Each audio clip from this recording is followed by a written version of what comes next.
O tecido nervoso apresenta, então, muitas funções que são importantíssimas para a sobrevivência de todos aqueles organismos que o possuem, né? Na verdade, em termos evolutivos, as primeiras células excitáveis surgiram evolutivamente nos quinidários. Então, porífero, que não tem sistema organizado, os quinidários é que tinham primeiras células sensoriais, que futuramente, aí, bilhões de anos depois, acabou sendo ancestral do nosso tecido nervoso, muito mais refinado para captação de estímulos externos, por exemplo, que é uma das funções. Desculpa. Esses estímulos externos seriam aí através dos órgãos do sentido. Então, olfato, visão, paladar, audição, tato, todos esses órgãos vão ter por função captar diferentes estímulos do meio, né, do meio externo, do meio ambiente. E os estímulos internos também são captados, porque todos os órgãos que são inervados, eles enviam impulsos para o sistema nervoso central. Já já a gente comenta sobre ele, mas que isso serve para o sistema nervoso central analisar se estão funcionando corretamente. Ok? Essa captação, então, acontece nos órgãos dos sentidos e através dos órgãos aqui, pelos receptores. Então, há moléculas nas células, não necessariamente na membrana plasmática, mas a maioria deles que são os receptores, são eles que vão receber esses estímulos externos. E uma vez que esses estímulos são captados, eles vão ser conduzidos até o sistema nervoso central. A condução vai acontecer através dos nervos. Então, os estímulos são captados pelos receptores.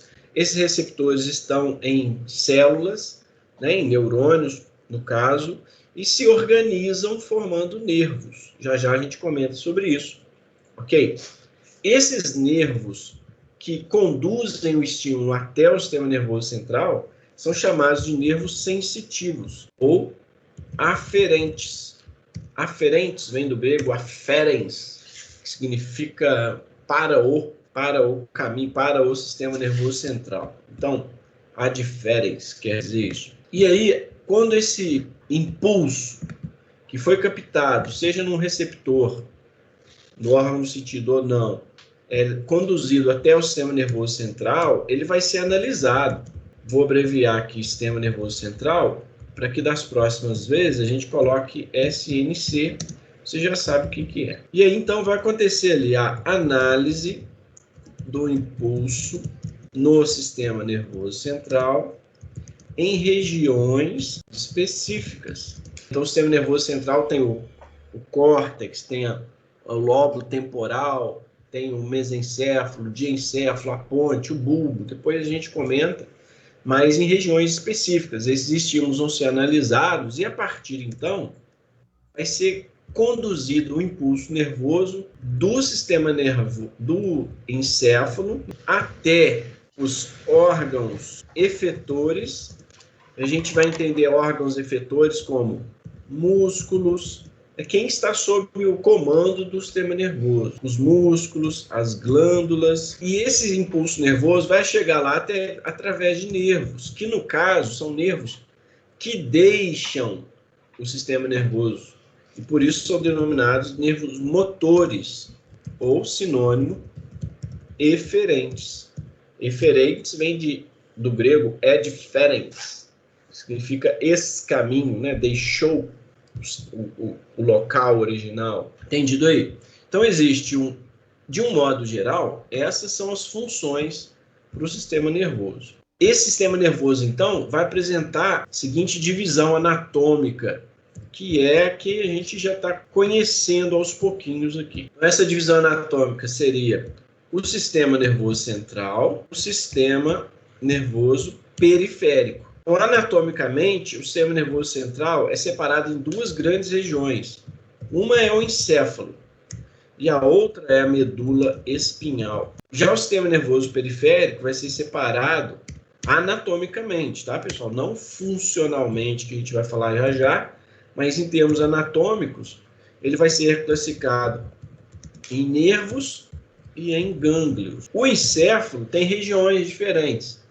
Então, ele tem, por exemplo, telencéfalo, que são os hemisférios cerebrais, o diencéfalo, onde estão, por exemplo, tálamo, hipotálamo, não sei se você já ouviu falar. Ele contém também uma região chamada de mesencéfalo, a ponte, o bulbo, cerebelo, e aí chega na medula espinhal, que é parte do sistema nervoso central também, mas que é essa cauda, né, que a gente tem aqui do encéfalo, ela vai ser protegida pela coluna vertebral. Ok? O sistema nervoso periférico, então, é formado pelos nervos e pelos gânglios. Portanto, essa é a divisão anatômica. É importante entender a anatomia para a gente entender a histologia. Agora, a divisão funcional é como ele funciona. Ele vai funcionar de dois modos operandes, vamos dizer assim, de duas maneiras diferentes, padronizadas. Há um controle somático voluntário, há um controle autônomo, involuntário. Essa divisão somática do funcionamento do sistema nervoso permite ações voluntárias. Por exemplo, que ação voluntária? Eu vou dar um tchau para alguém, eu vou cumprimentar, ou eu não vou cumprimentar, ações voluntárias. Então, esse tipo de ação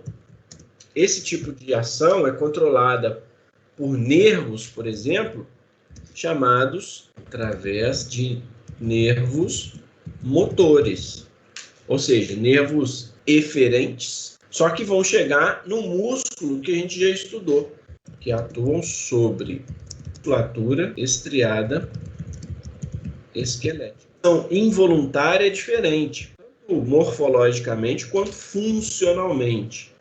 Como assim?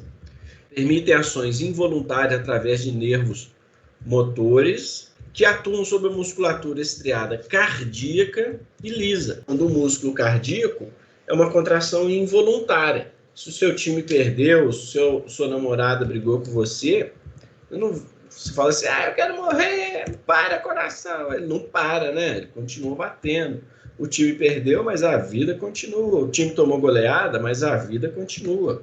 O time foi desclassificado na Copa do Brasil, mas a vida continua. O fato é o seguinte, que esse controle é involuntário, assim como o funcionamento das glândulas. Por exemplo, a gente não tem a capacidade de fazer a glândula sudorípara secretar o suor.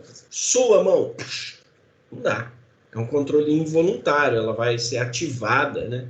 Ela vai produzir suor quando a pessoa está nervosa, ou passa por uma situação de estresse, ou então ela está sentindo muito calor, né? Então, são mecanismos involuntários que controlam o funcionamento dessas glândulas. Repetir aqui essa parte de controle autônomo, porque nesse controle que é involuntário, olha só o que acontece. Existem duas ações.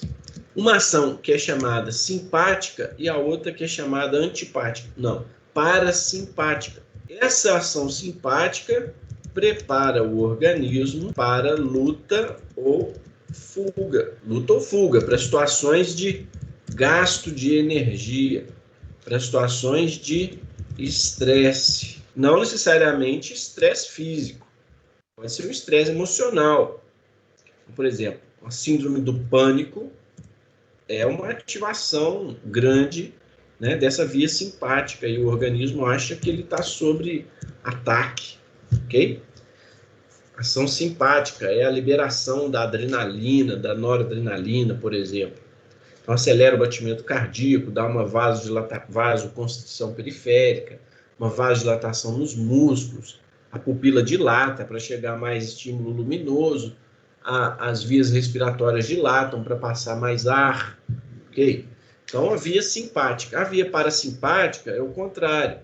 Ela prepara o organismo para o repouso, para a preservação de energia. Então, por exemplo, o retorno às condições normais após esse momento de estresse, por exemplo, a sonolência, comodidade, a preguiça, né?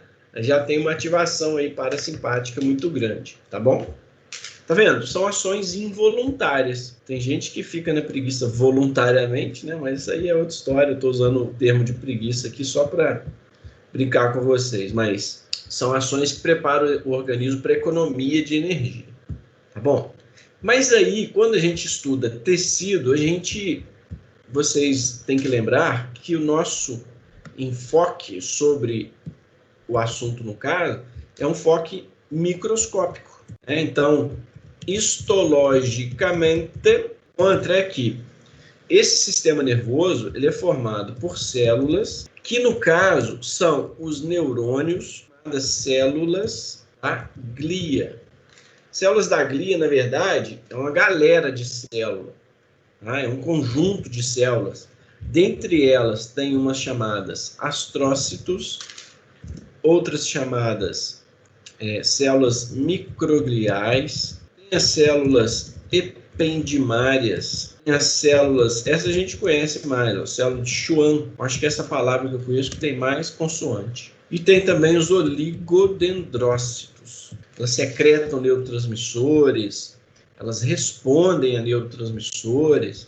Então, tem uma variedade muito grande aí de funções. Então, o que a gente tem aqui representado? Olha só, o neurônio e algumas células da glia. Então, por exemplo, o neurônio é esse amarelão aqui, ó. Quando olha ao microscópio, tem algumas regiões, os dendritos, que são ramificações da membrana plasmática, né? O corpo celular, que é essa onde a parte onde fica o núcleo, e uma outra ramificação mais alongada, que é o axônio.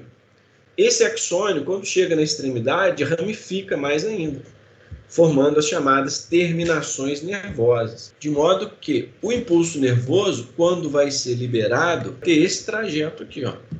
Ele vai dos dendritos, corpo celular, e passa para o axônio. É o sentido do impulso nervoso. E chega lá na terminação nervosa, e aqui ele não encosta no outro neurônio. Tem um espacinho ali chamado sinapse que vai liberar os neurotransmissores. E esses neurotransmissores vão se ligar em receptores no outro neurônio para poder continuar o impulso sendo transmitido.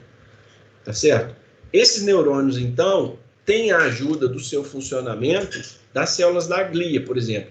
O astrócito ou os astrócitos vão ter função de promover várias funções, mas uma delas vão promover a nutrição dos neurônios. Então, eles secretam moléculas, por exemplo, que os neurônios vão se nutrir delas. É uma das funções que eles podem desempenhar. Tá? Eles também sintetizam neurotransmissores, eles controlam a produção de moléculas do meio extracelular. Tem uma série de funções. Os oligodendrócitos têm outra função. Olha só o que eles fazem. Eles enrolam no axônio e formam uma estrutura chamada de bainha de mielina, para aumentar a velocidade de condução do impulso nervoso. Alguns neurônios têm bainha de mielina, outros não têm. No caso, os oligodendrócitos formam a bainha de mielina dos neurônios localizados no sistema nervoso central.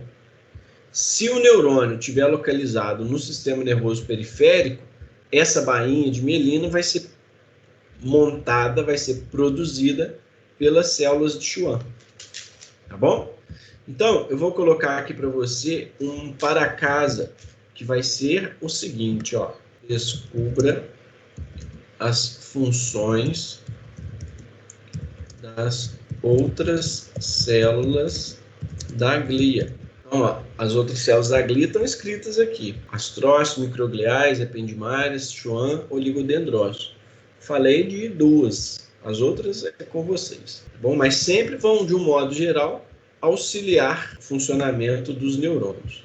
Ok? Essas células da glia vão acabar formando, quando vista ao microscópio, uma região mais escura e outra região mais clara, chamadas aí de substância branca e substância cinzenta. Substância branca e substância cinzenta. A substância branca é formada por axônios com bainha de mielina. Então, esses axônios vão ter os oligodendrócitos enroladinhos ali, ou as células de Schwann enroladinhos lá, que também formam essa bainha. Já a substância cinzenta, não. Vai ser formada por axônios sem bainha de mielina, e pela parte do neurônio, que são os corpos celulares. Existem naturalmente algumas regiões que têm a bainha de mielina e outras que não têm. E essas regiões vão ser denominadas aí substâncias brancas e substância cinzenta. Então, substância branca e substância cinzenta é exatamente isso aqui, ó. Esse é um corte do encéfalo. O encéfalo, então, tem na periferia substância cinzenta. Vou chamar aqui de número 2. E no interior, a substância é branca. Agora, quando a gente observa um corte da medula espinhal, a história muda, fica um pouquinho diferente. A parada, medula espinhal. Então, na medula espinhal, que é essa continuação aqui embaixo, a gente faz um corte transversal, cortou ela e olhou de frente.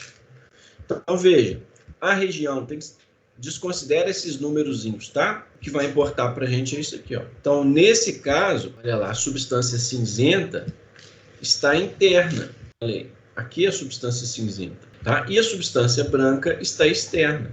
Então, é uma diferença que você bate o olho e você fala, opa, isso aqui é corte de medula, ou, opa, isso aqui é corte de encéfalo. Tá vendo? Dependendo de quem está por fora ou quem está por dentro, a gente sabe se é um corte de medula ou de encéfalo. Viu a diferença? Aqueles estímulos, aquele neurônio ali, que é vermelho ou que é azul, indica para a gente se é um neurônio, um nervo, na verdade, motor ou um nervo sensitivo. De modo que o nervo sensitivo é o nervo azul, no esquema, né? Ele chega pela região dorsal. E o nervo motor é o ventral. Então, o impulso vai fazer esse trajeto aqui. O impulso chega pela região dorsal, de trás, nas costas, e sai pela região ventral. Ok?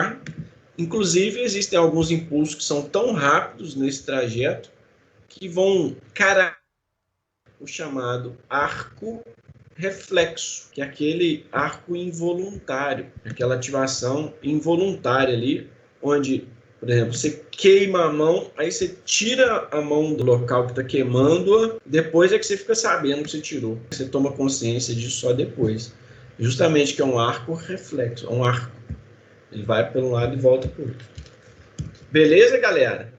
Muito bem. Para a gente encerrar, então, vou deixar outro para casa. Hoje está cheio de para casa, 2. Você vai procurar a diferença entre nervos e gânglios. É uma perguntinha importante aí para a gente entender, acabar de entender histologia. Você vai ver o que é um nervo e o que é um gânglio. Alguma dúvida, galerinha?